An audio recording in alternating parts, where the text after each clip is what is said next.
It is so humbling to be here, to be standing here in worship.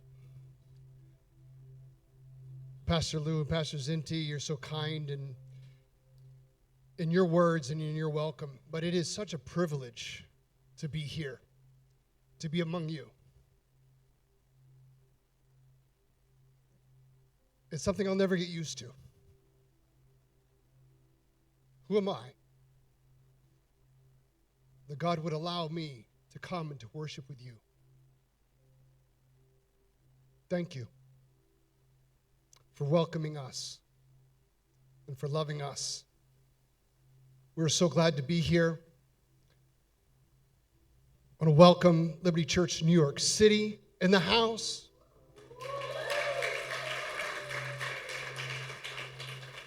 Liberty Church London in the house.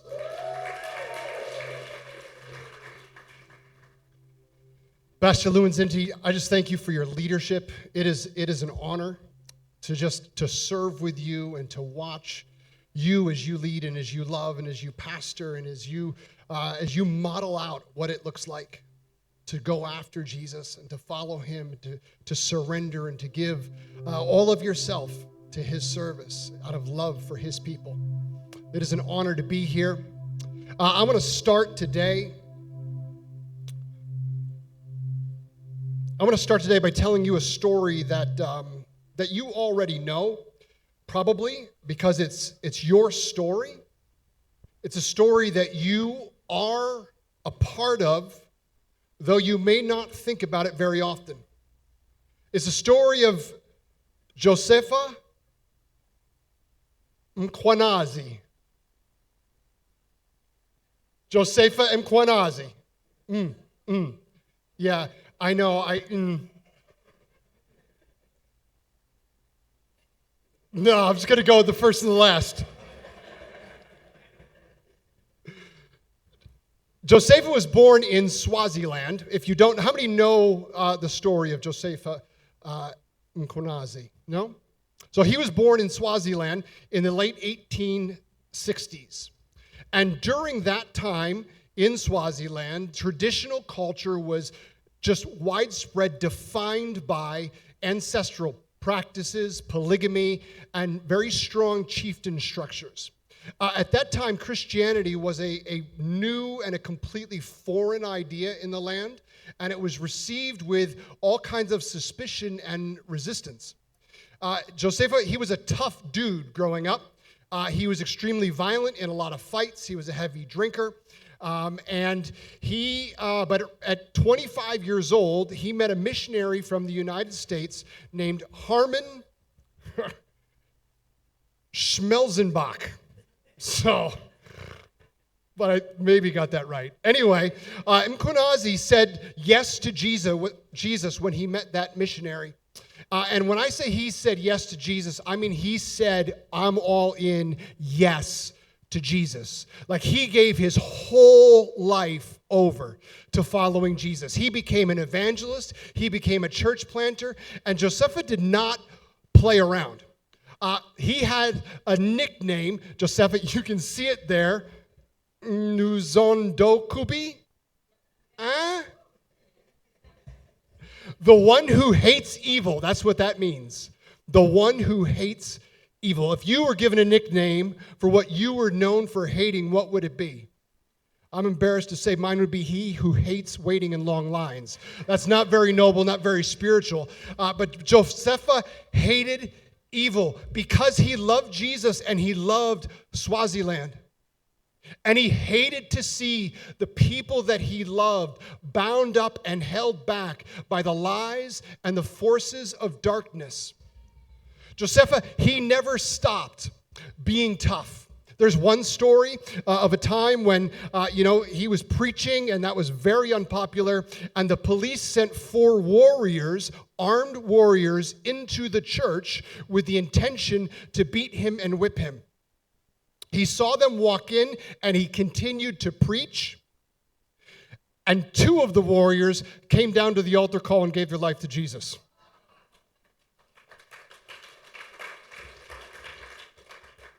There's another story of when Emquanazi and Schmelzenbach were traveling together, just working on pronouncing each other's names back and forth. And they were going to reach unreached people groups in northern Swaziland, and they came to a river that had flooded because of the rains. And the river was running fast, and it was known to have crocodiles in it. But there were people on the other side that needed to know about Jesus, and so they went in. Well, Schmelzenbach, he got taken under by the current, and he began to drown. Josepha went down after him, pulled him up, picked him up, and literally carried him across the river. He throughout his life, we don't have any of his sermons recorded. He doesn't have any journals. I can't find a single Instagram post from Josepha anywhere. All we have is the impact of the life that he lived. A life surrendered completely to Jesus. Rivers crossed, warriors faced, churches planted, leaders raised up. And he did all of it with no guarantees of success at any step. He didn't have resources. He didn't have power. He didn't have the backing of any institutional group behind him. All he had was clarity about who God is and what God wanted for this land. And up until the day he died, he continued to sow seeds of the gospel in this land that are still bearing fruit in every single one of you in this room.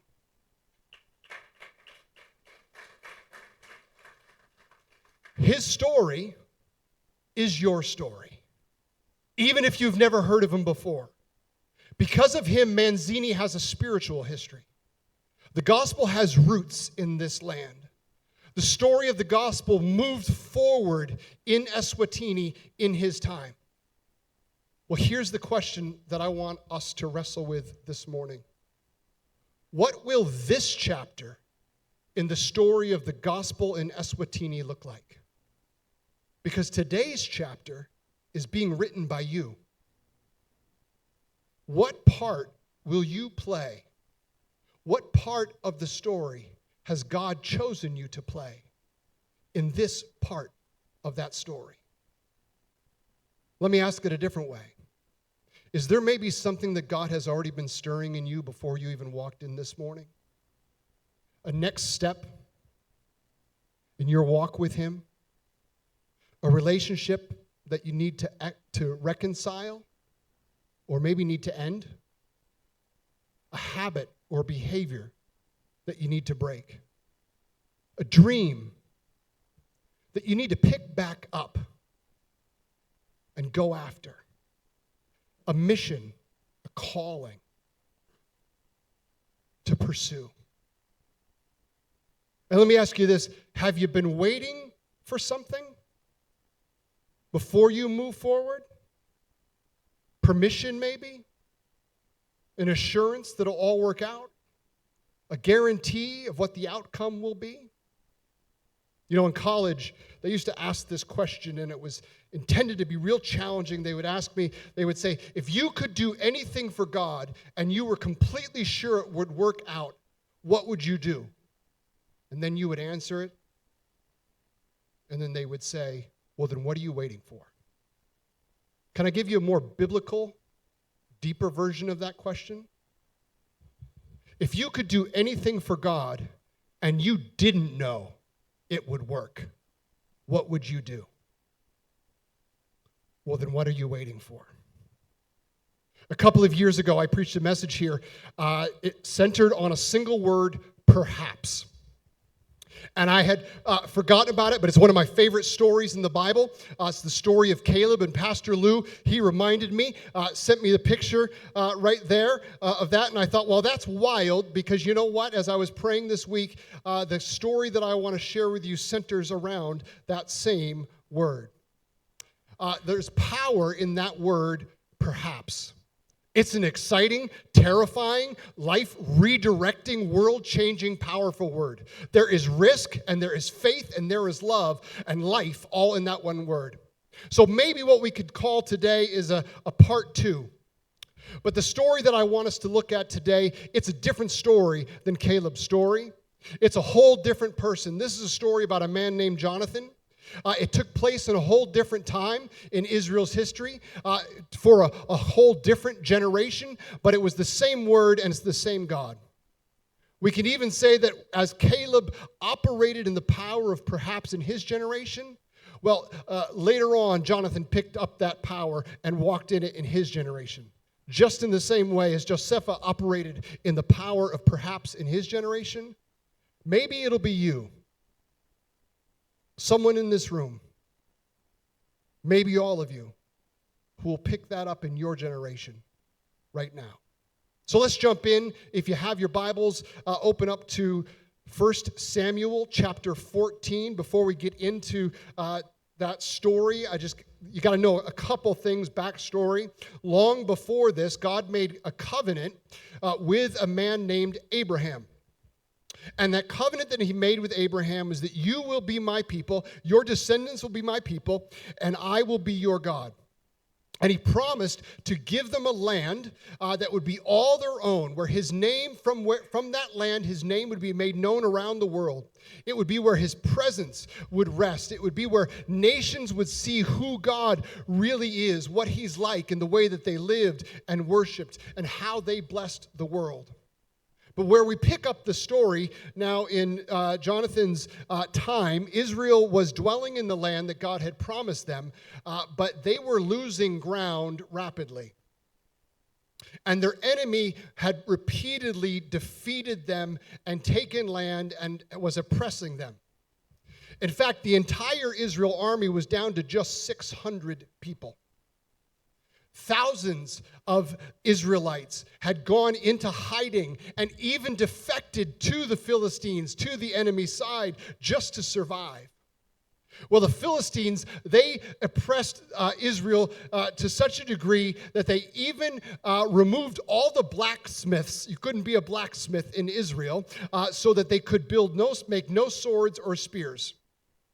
In fact, the Bible tells us there were only 2 spears left in all of Israel. One was in the hands of Saul, the king. The other was in the hands of his son, Jonathan. Even though it all looked like this and all this was going in this direction, Jonathan still had a conviction that even though this situation looked nothing like it was supposed to, he believed that God is still God, and that God does not give up on his promises. So here's where we pick up the story. 1 Samuel chapter 14, verse 1.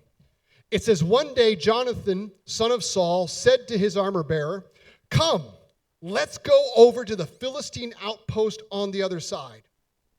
But he didn't tell his father. Saul was staying in the outskirts of Gibeah under a pomegranate tree in Migron."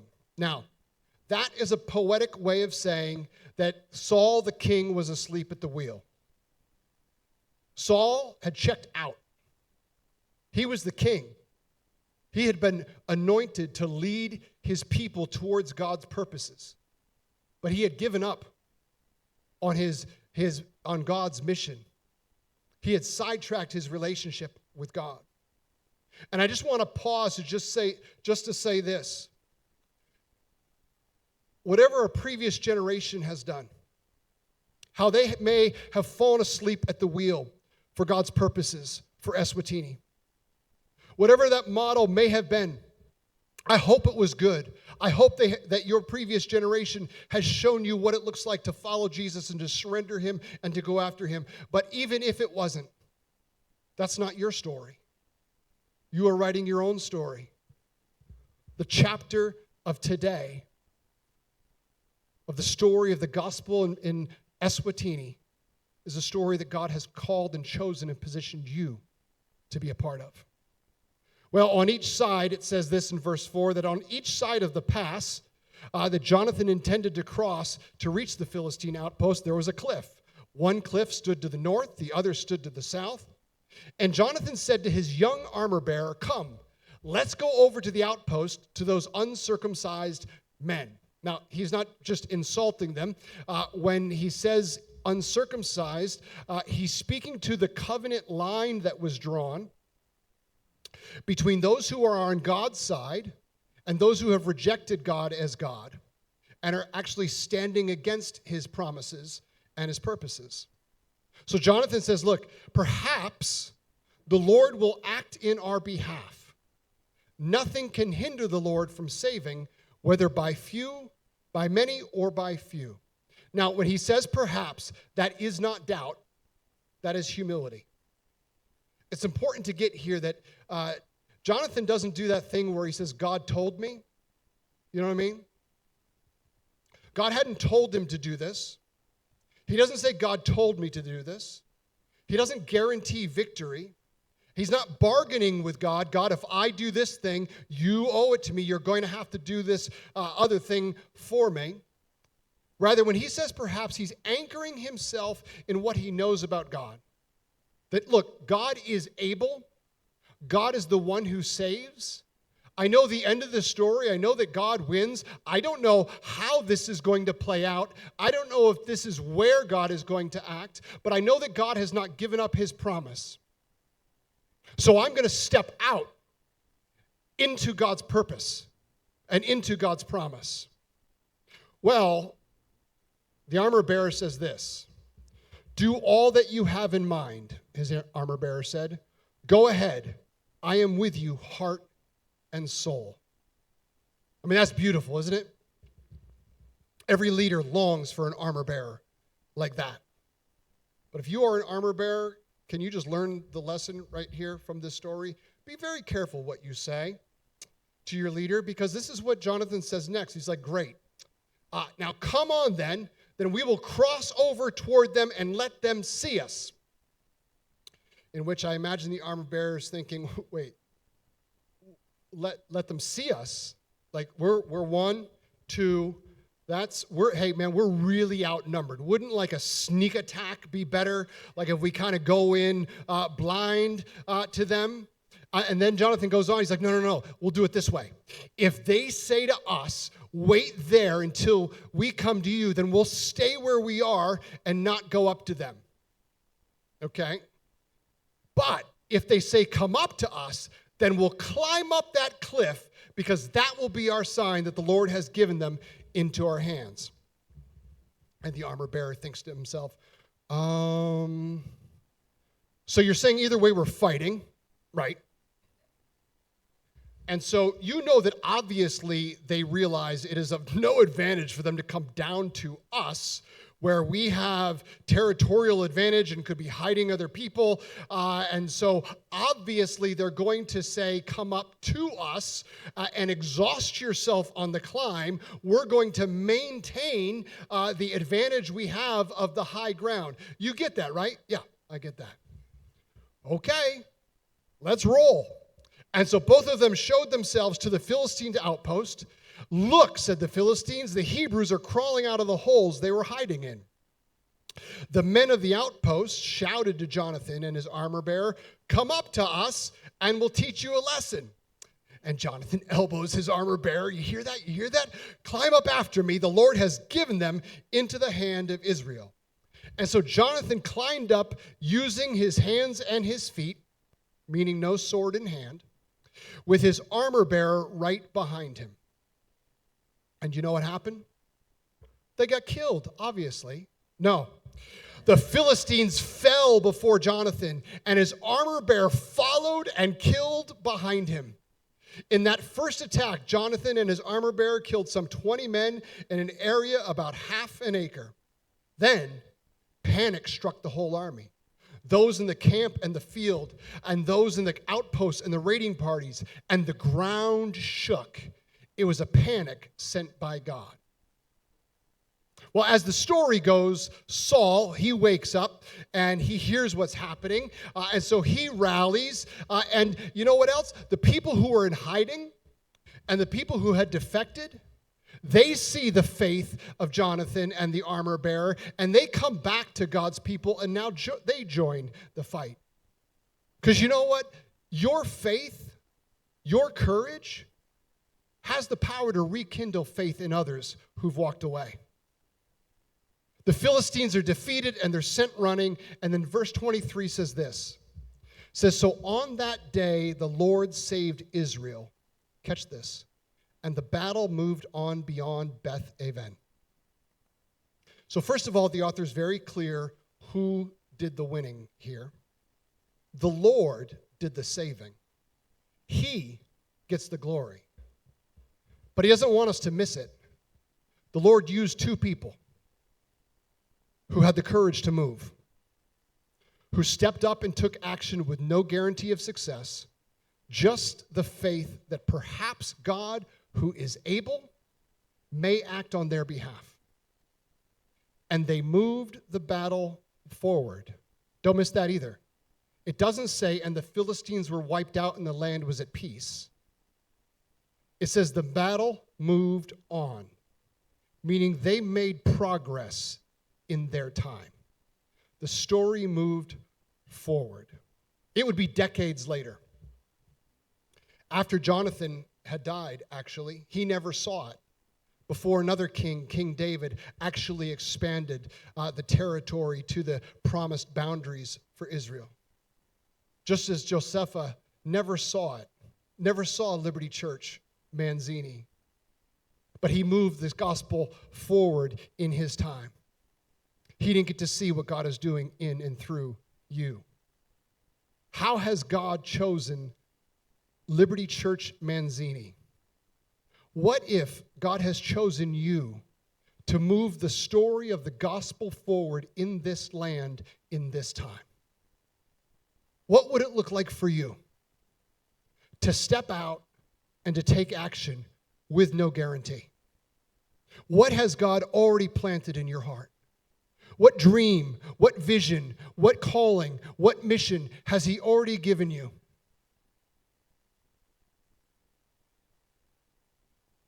That you are ready to move forward with just because you want to be a part of the story that a God who is able is writing on your behalf. Hey, let's unpack that.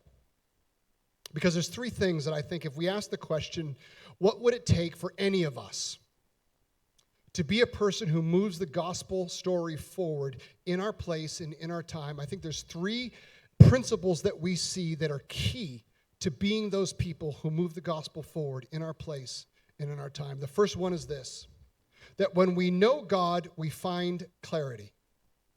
When we know God, we find clarity.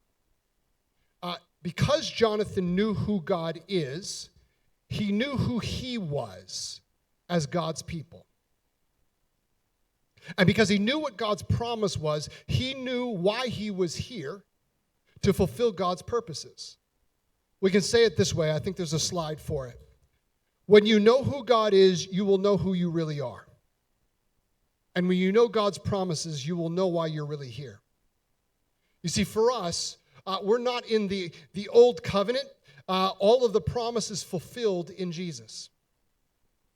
But for everyone who has put their faith in Jesus, we know that because of Jesus, we have been made right with God. If you've put your faith in Jesus, you are right with God. You are a part of the family of God. You have been chosen and loved and forgiven. You have been filled with the Holy Spirit and entrusted with this ministry of the gospel. Peter says it this way, you are a chosen people, a royal priesthood, a holy nation, God's special possession, that you may declare the praises of him who called you out of darkness into his wonderful light. Let that sink in. That's who you really are. Jesus, and we know what Jesus promised. He promised, I will build my church and the gates of hell will not prevail. Look, we don't need a visit from an angel. I'm glad you visited the angel, wherever. We don't need a visit from an angel to participate in God's purpose for the church. We know what he's promised, and so we can step into that purpose. We know our purpose to be disciples and to become disciple makers, to reflect his glory on the earth, to make Eswatini look more like heaven. Jesus, he told us, look, you did not choose me, but I chose you, and I've appointed you so that you might go and bear fruit, fruit that will last, fruit that will outlast you, so that whatever you ask in my name, the Father will give you. When we know who we belong to, when we know that we belong to Jesus, we will begin to see ourselves as sent, partners in God's redemptive work. And you know what else? We'll begin to see others as image bearers, worthy of dignity and hope. And we'll begin to see our city as a place where God desires to dwell and to restore. When you know who God is, you'll know who you really are. And when you know God's plan, you will know why you're really here. Here's the second principle that I think we get from the story. That when we run together, we find courage. I love Jonathan says to his young armor bearer, "Come on, let's go over." And the armor bearer's response, "Hey, let's do whatever you want. Go ahead, I'm with you, heart and soul." Every risk-taking, faith-led leader needs an armor bearer like this. Someone who affirms faith in what God makes possible, who encourages forward movement wholeheartedly, even when it may not make sense on paper, who goes with them, who carries the weight, who shares the risk. And can I tell you, in some capacity, that is a calling of every single one of us in this room. For us to be armor bearers for one another. Because every person who God has ever used to move the story forward, he has always had people beside him who say, "Hey, I'm with you." And every one of us gets to be that person for somebody else at some point. I want to honor, again, Pastor Lou and Zinti, who, like Josepha and many others before them, have stepped into this land and have stepped forward knowing who they belong to and what God desires for Eswatini. With no guarantees of success, but with a faith of perhaps. Thank you for your faithfulness. Thank you for your risk. Thank you for stepping out and moving the story forward here in your time. And I also want to honor all the armor bearers in this house, men and women who stand with Pastor Lou and Pastor Zinti, who pray and who serve and who encourage, who lead and who carry the weight and who keep showing up. I want to honor Victor and Sabonyale and the elders and the deacons and the leaders and the team, all who have said yes to carrying this courage and this faith for this community.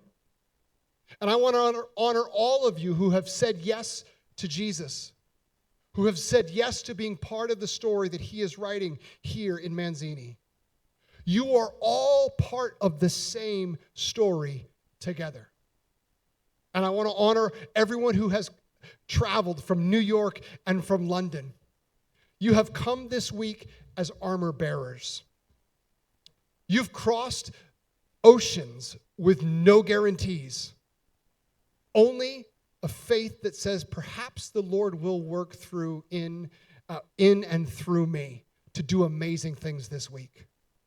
Perhaps he will do work through you. Your names will be forgotten, but maybe he will use you to plant seeds that will outlive you, that will grow fruit that you'll never see. You've come here not in any way as experts, but as armor bearers saying, "Hey, Liberty Church Manzini, we're with you. You show us the way. Let's go." I love this week. To me, this week is very special. I've been looking forward to it because this is not about three churches coming together. It's about one church, one body, one spirit, one mission. As Paul encourages us, stand firm in the one spirit, striving together as one for the faith of the gospel, because courage is multiplied in unity. We all need one another. We're all in this together. And here's the third principle. When we move in faith, we let God write the story. And here's where it really meets the road. You see, clarity tells you who you are, and that's important. Courage, it strengthens you to believe. But at some point, there will come a point for every one of us where we have to step forward and act. without a guarantee.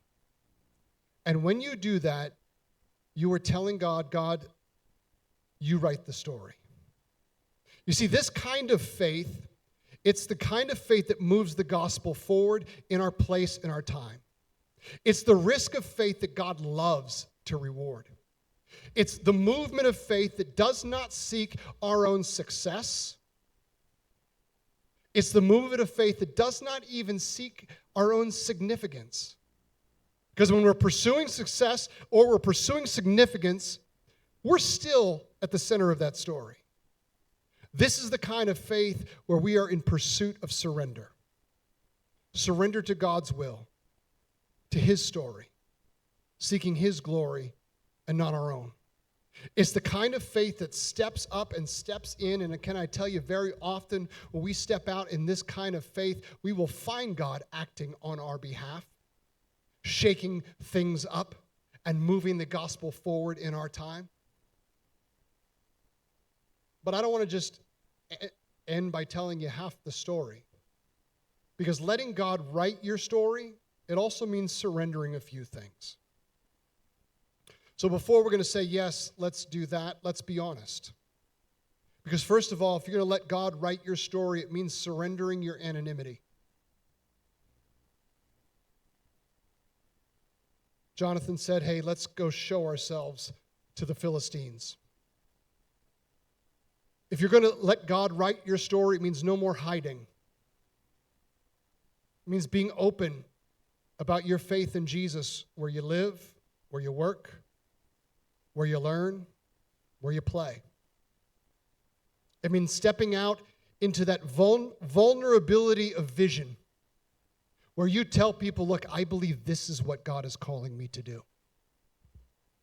It means standing up to the spiritual forces in dark places. It means stepping into the authority that you have in Jesus and telling evil, no, you cannot have your way in me anymore. No, God is breaking that cycle in my family. No, you have no authority over me, over my family, over my city, or my nation. Moving in faith means standing out and no longer blending in. It means surrendering something else. Because if we're going to invite God to write our story, it also means surrendering your comfort. It means climbing up that cliff. It means not waiting for the action to come to you, but doing the work to put yourself in a position for God to do what only He can do next. So what would that mean practically for you? I mean, it could mean not waiting for someone to ask you to serve, but instead, stepping into the growth track to prepare yourself for ministry. It could mean not waiting for someone to challenge where you are in your faith, but it could say, no, listen, I want to be a part of that new believers group. I want to go further. It could mean starting some course of study for that thing that God has put in your heart before you even know how it will be useful or how you could ever use that. But you're preparing yourself, and then you find out what God can do. It could mean ending that relationship that you've been holding on to as a security blanket, and instead allowing Jesus to shape who you are before God brings that other person that He actually has in mind for you. I don't know what it could be for you. But I do know that moving forward in faith and allowing God to write your story, it often causes us and calls us to climb up that cliff first, to position ourselves where God can do the miraculous next. There's a third thing that inviting God to write your story causes us to surrender, and that's surrendering your control. And that's the most difficult one, I think, because it means knowing what God is capable of without knowing what He'll do or how He'll do it. As a part of Liberty Church, you are a part of a really big global vision and mission that we're pursuing. We have a vision to see every person in Manzini follow Jesus, find freedom, discover purpose, and make a... Nice, good, well done. Every person. not many people in Manzini. Our vision is that every person in Manzini follows Jesus, finds freedom, discover purpose, and make a difference. And you know what? Every person in New York City, and every person in London, and every person in whatever city that God sends us to next. Will that actually happen in our time? I don't know. But I do know that God is able to save by many or by few. And I do know what God wants, and he is not wanting anyone to perish, but everyone to come to repentance. And those words, anyone and everyone, feel pretty extreme. So I say let's climb that cliff. And who knows? Perhaps God will act and use us to at least move the story forward towards his vision in our place and in our time. We also have a big mission to establish roots in every city. Because we want to establish, it's not about property, it's about establishing God's presence in this generation for the next generation. And the generation after that. And the generation after that. We have a vision, a mission to equip the church, because it's through every believer that God has chosen to make himself known to the world. And we need to be equipped for that mission. All of us, together. We have a mission to empower leaders, because Jesus told us, look, people are more ready than you realize, so you need to be praying for more workers. Because we need more courageous, healthy, vision, faith-driven leaders, and more courageous, healthy, faith-driven, vision-driven armor bearers. And we've been called to extend the mission because it's God's desire for all the earth to look like heaven. And he has called us as a church to be a church that plants life-giving, multiplying churches in cities all around the world. You know what? All of that is really big. It's too big. It's all too impossible for us. But behind it all is a simple, quiet resolve to move forward in faith and trust God to write the story, however he wants to write it. So we'll climb the cliff, because perhaps if we do, God, who is able, more than able, will use us in the way he used Jonathan. He will use us in the way that he used Josepha to write his story through us in our time. Just the perhaps is worth it. So, let me end this way. And actually, the band can come back. Is there a cliff that you've been avoiding? Is there something that God has been stirring in your heart? A dream, a calling, maybe something that you've let go of? A next step in your walk with God that you've been delaying?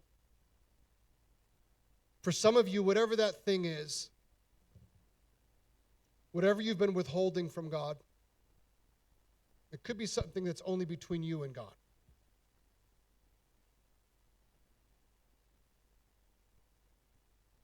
I believe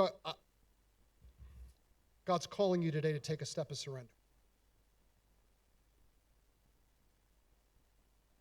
Let me encourage you, don't do it alone. Invite someone into your journey and move forward together.